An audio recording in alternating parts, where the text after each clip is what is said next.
Our first example is the Green Revolution. And what is the Green Revolution? Some of you may have heard of it before, but some of you may have not. So, in the 1950s and 60s, the population was growing, right? It was the baby boom just after the Second World War.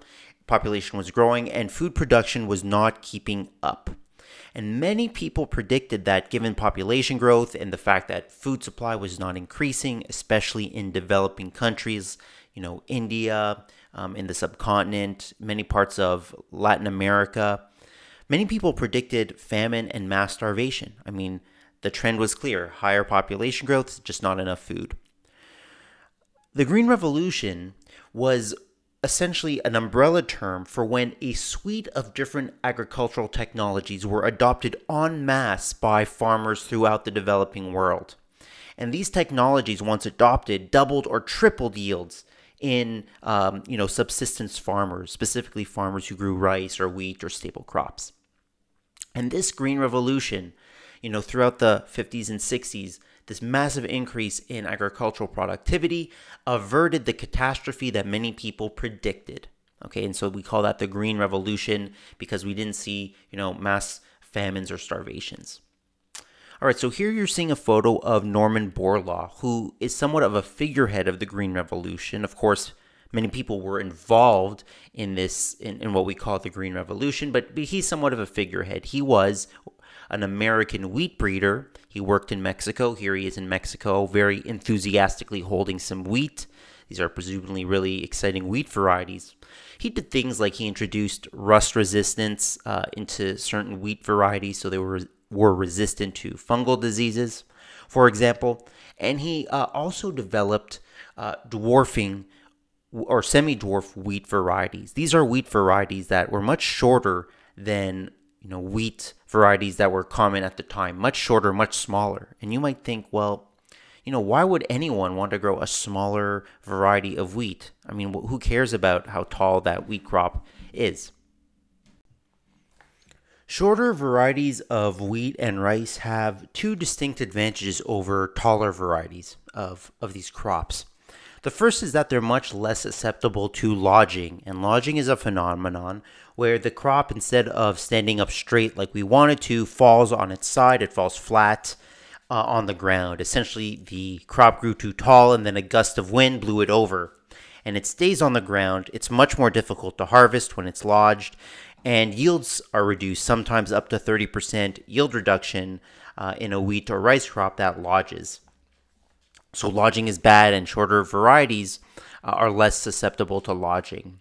Number two, shorter varieties of wheat and rice can accept higher amounts of nitrogen fertilizer, and they can take that nitrogen fertilizer, and instead of using it to get taller, instead of just growing taller, they will use that nitrogen fertilizer to increase their grain yields. Okay, so in terms of responsiveness to nitrogen fertilizer, shorter varieties are much more responsive. They're going to have much higher yields compared to taller varieties when nitrogen fertilizer is applied. They just use that nitrogen more efficiently. They convert it into grain yield.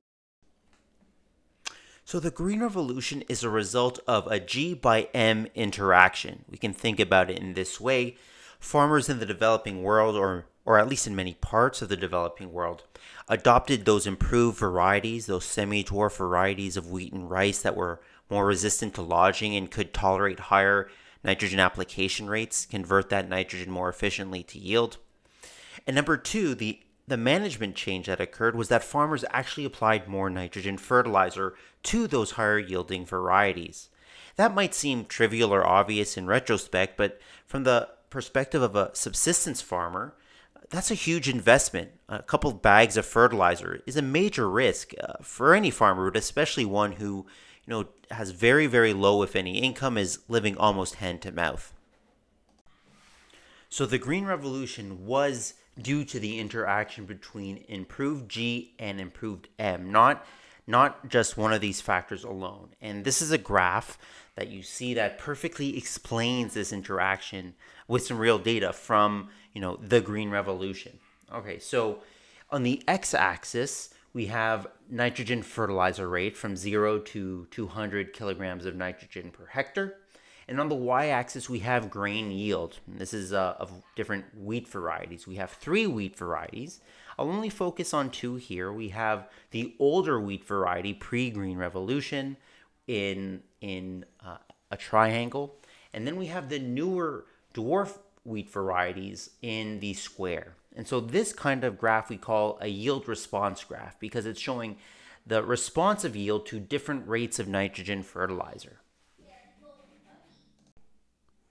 So if only M changed, in other words, if only the nitrogen fertilizer rate that a farmer applied changed, that management factor, but that farmer kept the G the same, kept the same old tall variety of wheat, then they would have increased their grain yield by about 2 tons a hectare, going from roughly 2 to 4 tons per hectare, just if they changed their nitrogen fertilizer rate and stayed with that older wheat variety. So if a farmer kept their M or management the same, right, they applied a very low rate of nitrogen fertilizer, let's just say 0 or 40 kilograms of N per hectare, and all they did was change that G component. They just grew the newer varieties of wheat. And then they would have increased their yields by about 0.5 to 1.5 tons per hectare. Okay, so just by modifying the G, they would have wheat yields approaching 5 tons per hectare. So here we can see the effect of yield when a farmer both increases his or her nitrogen fertilizer application rate and grows those newer varieties, those short stature varieties of wheat. Okay, we have a multiplicative increase in grain yield. Okay, it's more than the sum of its parts. If we just, if a farmer just grows those new varieties of wheat, then they can increase their yield by about 0.5 ton. If they just increase their nitrogen fertilizer rate, growing those same older varieties, they can increase their yields by about 2 tons per hectare. But by doing both at the same time, we have a much larger increase in grain yield, effectively doubling what was previously achieved. So the next G by M interaction example I want to talk about is the simplification of crop rotations and the increased prevalence of continuous corn, growing corn year after year on the same piece of land, the increased prevalence of that throughout the northern corn belt, including Ontario. So first off, crop rotation, rotating, for example, a cereal with a legume in alternating years, that practice was discovered independently on every single inhabited continent. Okay, so prehistoric farmers understood the good agronomy of crop rotation. The increased prevalence of corn on corn is partially due to economics, but livestock farmers, hog farmers in Ontario, corn is a large part of the ration here, and so they'll grow that crop. Farmers like hog or livestock farmers also need a crop to which they can apply manure. Their animals produce manure, and by law, they have to apply it to a crop. They can't just, release it into a stream. So growing corn allows farmers to effectively utilize the manure that their animals produce. But technology adoption has a lot to do with the increased prevalence of continuous corn. Now, corn rootworm is one of several insect pests that attack Ontario corn crops. What's unique about corn rootworm is that it requires at least 2 consecutive years of corn to complete its life cycle on the same field. And so traditionally, an effective way to combat corn rootworm populations is to rotate out of corn. So to grow corn one year and then a different crop, a non-host crop, the next. So we're going to talk more about crop rotation later in one of my lectures. But crop rotation is a typical way that farmers deal with corn rootworm. Now, this is the life cycle of corn rootworm. And the important thing to note here is that they require continuous corn to actually complete their life cycle in the same corn field. All right.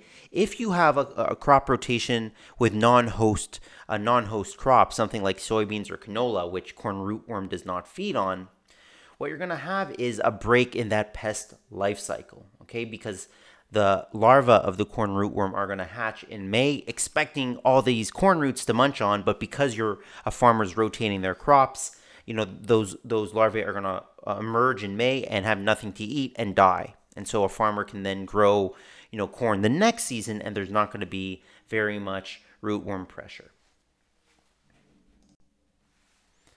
Now, you may have heard of BT corn. This is a genetically modified or genetically engineered corn that contains the BT protein. It produces a protein that's toxic to corn rootworm. And so all of a sudden, with the advent and commercialization of BT corn, genetically modified corn, a farmer can grow continuous corn year after year and not have the rootworm pressure that they would have experienced otherwise. Okay, so the introduction and commercialization of the BT trait changed or made it much easier, much more economic to grow corn continuously because you would not face that rootworm pressure. Just recently in Canada, in the past couple of years, farmers and entomologists have found that certain populations of insect pests like European corn borer and rootworm are actually resistant to BT genetically modified corn. So the BT traits are no longer providing protection against these pests. And so I would expect that continuous corn is going to become a more risky proposition for North American farmers. So our next case studies show the power of G by E interactions or genotype and environment interactions looking at cropping system changes in Northern Ontario. So really astounding numbers coming out of Northern Ontario. Between 2006 and 2011, grain corn and soybean acreage increased or more than doubled between 2006 and 2011. And then between 2011 and 2016, soybean acres doubled again. So keep in mind that in Northern Ontario, much shorter growing season than in Guelph or further parts south than us. So in Northern Ontario, we have lots of cropping systems that are dominated by things like oats and canola and spring wheat, which are cooler season crops. They can grow in cooler temperatures, and they have less growing degree day requirements to reach maturity. They're cool season crops compared to corn and soybeans. So we have a massive increase in the number of farmers planting corn and soybeans in Northern Ontario. And the question is why? Well, first, the E component is changing, the environment. And remember, environment is not weather. It's not, oh, this is a warm year, this is a cool year. It's climate. And the climate of Northern Ontario, the average, say, growing degree day accumulation or the average temperature is increasing. So here we can see in the Great Clay Belt, so Northern Ontario, we can see estimates of growing degree day accumulation during, from May to October. So, up until 2010, Northern Ontario on average, clay belt accumulating less than 1,400 growing degree days. And in comparison here around Guelph, we're sitting around 2,700 growing degree days. But over time, the growing degree days are increasing. Okay, the climate is getting warmer, and that means that the growing season is getting longer, temperatures are higher, and so different crops can be grown. Now let's focus on soybeans here because I talked about corn previously. Soybeans are native to China. Okay, so they're used to a more tropical, warm environment, and so to grow them in Ontario, a more colder place, a place with a different photo period, right? Because soybeans are native to the part of China where close to the equator, so we're much further north. We have a different photo period. To grow these soybeans in Northern Ontario, they had to be bred. Okay, and to let you know, when soybeans were first introduced to Ontario over 100 years ago, they were just used for forage. And that was because in the climate we have in Ontario, the soybean cultivars available would not flower. They actually wouldn't flower or set pods. So they couldn't produce any seeds. They were just used for forage. It took breeders a huge amount of effort to breed soybeans that could reach maturity in the growing season we have with the photo period we have. So this is a complicated story in terms of the breeding story, how we could take soybean from a crop that even in southwestern Ontario, when it was introduced 100 years ago, couldn't reach flowering. The growing season wasn't long enough, and the photo period was not sufficient. It took lots of breeding to get us to where we can have soybeans grown, even in southern Ontario, where it's pretty much the number one field crop by acreage. Like 3 million acres a year, basically. So this is just a paper from a retrospective look by two soybean breeders, and this photo that you're seeing, this figure. I mean, the main takeaway is that this was really complicated. All right, it was really complicated to breed soybeans that could reach maturity in Ontario, and breeders have continued that growing. Soybeans or breeding soybeans that could reach maturity with less and less heat units, adapting them to being grown further and further north. Okay, so in Ontario, the soybean cultivars that a farmer buys are basically ranked based on what we call their relative maturities. So let me just get my laser pointer out. But here in the deep southwest of the province, soybeans here are generally what we call relative maturity of a 3.0. Okay, these are the longest season soybeans. This is where the growing season is longest. We have the most heat units, most growing degree days accumulated. So soybeans here, the soybeans that farmers plant are 3.0.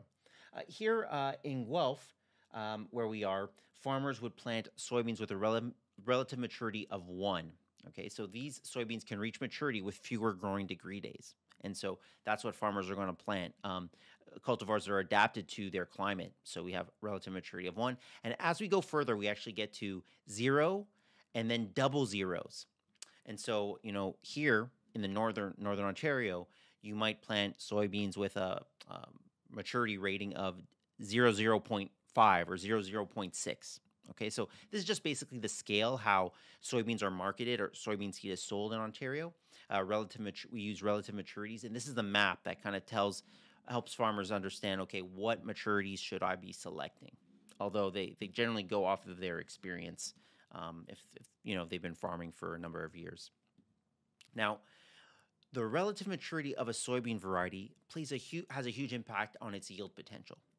Basically, the greater the relative maturity, on average, the higher yielding that soybean will be. Now, higher yielding provided that it reaches maturity. So in northern Ontario, you can't just go ahead and grow a really higher relative maturity soybean expecting higher yields. It just won't reach maturity. It might not even reach flowering before you get a frost that kills it. But I just wanted to show you some photos to illustrate this. So here on the left, we have a soybean with a 0.1 maturity group, or relative maturity 0.1. And here we have a 1.0. Here we have a 1.7. And by the way, these cultivars, they differ in relative maturity. They were planted the same day. They were all planted the same day at the same location.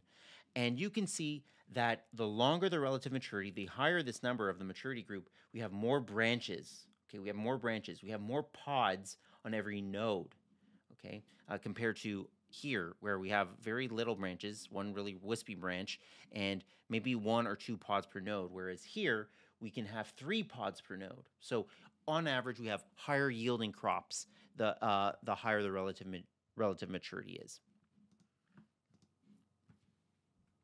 Okay, so here's more data just to reinforce the point that it's not just breeding that's changing, that breeders are developing varieties that can reach maturity in a quicker amount of time with less growing degree days. That's happening. Farmers are planting those varieties, plus the climate is warming.